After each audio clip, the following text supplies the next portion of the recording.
dòng inverter của Coex.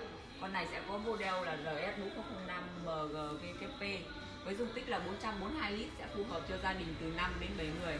Tủ lạnh side by side có thiết kế thanh lịch sang trọng. Nhờ mặt gương trắng hồng mình sẽ dễ lau chùi.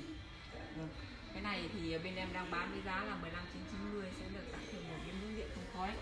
Bên này sẽ là ngăn đá này chị này, bên này sẽ là ngăn mát này. Dòng tủ lạnh Coex này thì sẽ có ngăn chứa thực phẩm khô vào tươi riêng biệt, giúp kéo dài thời gian bảo quản thực phẩm tươi ngon hơn, duy trì độ ẩm lên tới 90% cho thực phẩm tươi và 45% cho thực phẩm khô. Nhờ công nghệ no frost mà bảo quản thực phẩm không cần giã đông. Công nghệ làm lạnh 360 độ giúp cho hơi lạnh được tỏa đều, giữ nhiệt ổn định. Công nghệ Smart Inverter tiết kiệm điện năng lên tới 40%, giúp vận hành êm ái và ổn định.